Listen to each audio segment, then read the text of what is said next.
నమస్తే. నేషనల్ ఎల్ఆర్డీకి సంబంధించి మనతో మాట్లాడడానికి కృష్ణతేజ ఉన్నారు. ఒకసారి మాట్లాడు. నమస్తే అన్న. ఏమంటారన్న, కాంగ్రెస్ రాహుల్ గాంధీ మీద కక్ష కట్టే చేసిరంటారా? చూడండి, ఇక్కడ ఒక ఫాల్స్ నెరేటివ్ బిల్డ్ కావడం జరుగుతుంది. 2023లో కూడా సేమ్ ఇదే రకమైన తంతు ఎలక్షన్స్ వస్తున్నాయని జరగడం జరిగింది. అప్పుడు కూడా ఒక ఫాల్స్ నెరేటివ్ ఏంటంటే వీళ్ళు ఇంత పెట్టుబడి పెట్టినారు, దానికి అనుకున్న దానికంటే 200, 300, 400% రిటర్న్స్ వచ్చినాయి. దాంట్లో పరోక్షంగా సోనియా గాంధీ గారు, రాహుల్ గాంధీ గారు ఇన్వాల్వ్మెంట్ ఉంది. రాబర్ట్ వాద్రా గారు ప్రత్యక్ష ఇన్వాల్వ్ అయినారు. హూడా గారి నేతృత్వంలో ఇదంతా జరిగిందని ఒక నరేటివ్ చూపిస్తున్నారు. కానీ 2018 చూస్తేనే జరుగుతుంది తప్ప విట్నెస్గా చేర్చి తర్వాత మెల్లగా అక్యూజ్గా లాగిన తర్వాత ఇవాళ 25 తారీఖు కోర్టులో ఉన్నప్పుడు ఒక ఫాల్స్ నరేటివ్ బిల్డ్ చేసుకుంటూ రాజ్యాంగాన్ని తుంగలో దొక్కుతూ దేశ ప్రజలకు మభ్యపెడుతున్నారు. ఏమని మభ్యపెడుతున్నారు? బీజేపీకి ప్రత్యామ్నాయం లేదు, కాంగ్రెస్ పార్టీకి యువకుల్లో యువతుల్లో ముఖ్యంగా 18 నుంచి 40 సంవత్సరాల ప్రజలలో చాలా మంచి రెస్పాన్స్ వస్తుంది. ఇప్పుడు బీహార్ ఎన్నికలు రానున్నాయి, అక్కడ నితీష్ కుమార్తో పాడటం లేదు. వచ్చే సంవత్సరం ఎలక్షన్స్ ఉన్నాయి వెస్ట్ బెంగాల్లో, అక్కడ బీజేపీకి ఎదురుగాలు బీస్తున్నాయి. ఇట్లా అన్ని ఆలోచించుకుని ఒక ఫాల్స్ నరేటివ్, ఫాల్స్ ప్రాపగండాతోని కాంగ్రెస్ పార్టీని వీళ్ళు నిజంగా పరువు తీయాలి. కాంగ్రెస్ పార్టీ ఇంకా దోషుల పార్టీ, కాంగ్రెస్ పార్టీలో ఇంకా అవినీతి అనేది జరగడం కానీ జరుగుతుంది. ఒక్కటి గుర్తుపెట్టుకోవాలా, ఇక సోనియా గాంధీ గారు దేశం కోసం ప్రధానమంత్రి త్యాగం చేసిందని ప్రతి వాళ్ళకి తెలుసు. ఇవాళ రాహుల్ గాంధీ గారు కాశ్మీర్ నుంచి కన్యాకుమారి రాక ఎండానక వానక భారత్ జోడో యాత్ర చేసినారు.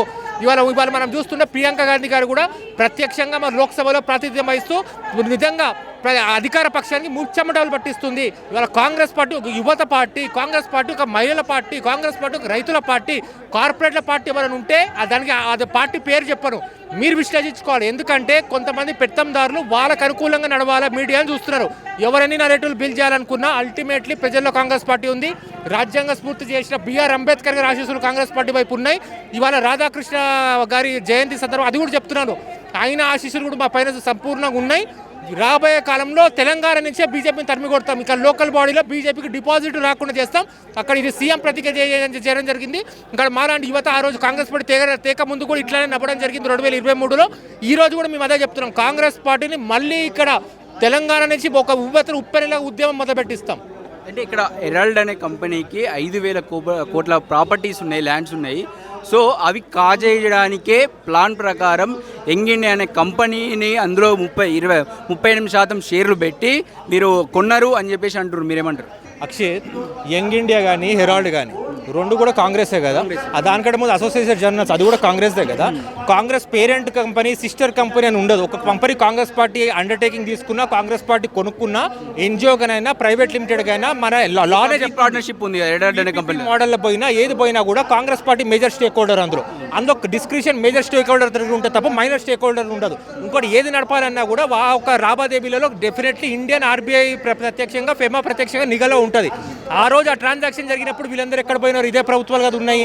మరి ఎందుకు అప్పటి నుంచి లేనిది ఉన్న పనంగా ఇప్పుడు మళ్ళీ ఛార్జ్ షీట్ అని మీరు గమనించారు. 2023లో కూడా తెలంగాణ ఎలక్షన్ జరుగుతున్నాయి, కర్ణాటకలో ఇట్లా ఓడిపోయిన మనంగానే ఇట్లా ఒక ఫాల్స్ నరేటివ్ విట్నెస్గా తీసుకొచ్చినారు. ఇవాళ మళ్ళీ ఇట్లా కాగానే ఛార్జ్ షీట్లో మీరు తెస్తున్నారు. అంటే మరి దాంట్లో కూడా ఛార్జ్ షీట్లో ఏమని తెస్తున్నారు? కోర్టు కూడా ఇది ఆధారాలు లేవని పక్క పెట్టేసింది, మళ్ళీ ఇప్పుడు తీసుకొచ్చారు. ఇప్పుడు ఎట్లా తెచ్చినారు? రాబర్ట్ వాద్రా గారిని ముందు పెట్టి సోనియా గాంధీ గారు అల్లుడు రాబర్ట్ వాద్రా గారు, తర్వాత మళ్ళీ వాళ్ళ బామ్మది రాహుల్ గాంధీ గారు ప్రేమేం ఉంది, హూడా ఫ్యామిలీతోని, హూడా వాళ్ళ ఈ రాబర్ట్ వాద్రా గారికి లింకులు ఉన్నాయి, దాంట్లో వీళ్ళ బాబాసా ఉందని తీసుకురావడం జరిగింది తప్ప ఇప్పటికి కూడా ఈ ఛార్జ్ షీట్లో కూడా ప్రత్యక్షంగా పేర్లు ఎక్కడ మెన్షన్ చేయలేదు. కావాలంటే 124 and 126 ఆ పేజీలు మీరు చదువుకోవచ్చు. కేవలం రిలేషన్షిప్ చూపించి వీళ్ళు ఛార్జ్ షీట్లో వేయడం జరిగింది తప్ప డైరెక్ట్గా వీళ్ళ ఇన్వాల్వ్మెంట్ ఉంది, వీళ్ళ సైన్లు ఉన్నాయని ఎక్కడ చేయడం జరగలేదు. ఓన్లీ రాబర్ట్ వాద్రా అనే వ్యక్తిని ముందు పెట్టుకుని ఆయన హింస పెడుతూ ఆయన కుటుంబాన్ని లాగడం జరుగుతుంది. దాంట్లో భాగంగానే సోనియా గాంధీ, రాహుల్ గాంధీ గారు రావడం జరుగుతుంది. ఇది మన తొలి వెలుగు సాక్షిగా క్లుప్తంగా అసలు ప్రజలకు ఏంటి ఈ నేషనల్ ఎల్ఆర్డీ స్కామ్ ఏంటి, అసలు ఎక్కడ మొదలైంది, ఎక్కడ ఇప్పుడు ఉంది, ఎందుకు ఇంత కాల వ్యవధి జరిగింది, ఇంత అనలైజ్ చేయడానికి ఎందుకు ప్రభుత్వాలకు ఇంత ముఖ్యమంటలు పడుతున్నాయి, ఎందుకు పని కట్టుకుని సమయం కనుక్కుని టార్గెట్ చేస్తున్నారు. ఒక లేట్ టర్మినాలజీలో మీ యాంకర్ రావు గారికి మంచి ఫేమ్ ఉన్నట్టుకుంటా ఆయనతో అనలైజ్ చెప్పి ప్రజలకు చెప్పిస్తే వాళ్ళకు కూడా అర్థమవుతుంది. ఎందుకంటే అర్బన్కి పరిమితం కావద్దు, ప్రతి గ్రామాన మండలాన ఇది ఎక్కాల. ఈ ఒక పార్టీ నుంచే డబ్బులు పోయినాయి అంటారు. ఇప్పుడు కాంగ్రెస్ పార్టీ అకౌంట్ నుంచి వెళ్ళిందండి.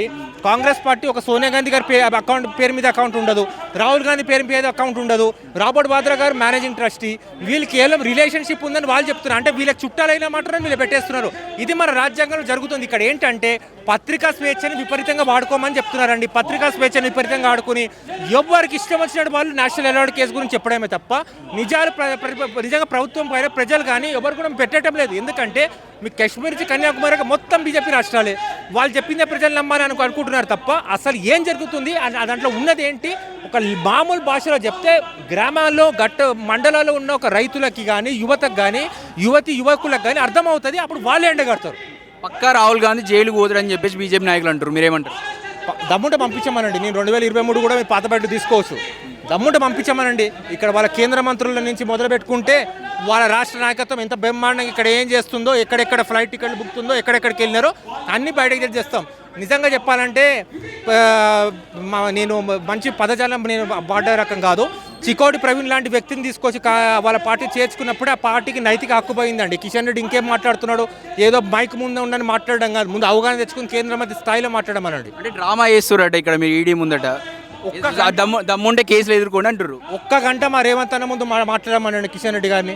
ఒకే ఒక గంట ఫేస్ టు ఫేస్ చర్చకు రమ్మనండి రేవంత్ అన్నతోని, చాలు. మేమందరం ఒప్పుకుంటాం. అది చేయడు ఆయన ఎంతసేపు ఆయన చెప్పింది నమ్మాలంటాడు తప్ప ఆయన ఏదో చెప్తాడేదో చేస్తాడేదో తప్ప ఇప్పటికి కూడా ఆయన ఏం చెప్పిండో ఎవరికి అర్థం కావటం లేదు.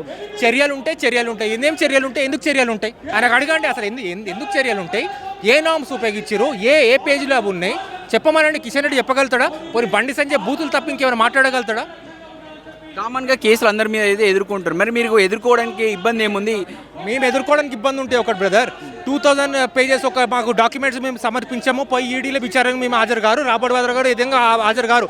ఏ నీరవ్ మోడీ లాగానో, మేహుల్ చోక్సీ లాగానో, ఇంకోలాగానో తప్పించుకుని పోతారు. మేము ప్రజల్లో ఉండే వ్యక్తులము, రాష్ట్రం దేశం స్థాపించినప్పటి నుంచి పార్టీ ఉంది, ప్రజలలో తిరిగే వ్యక్తులము.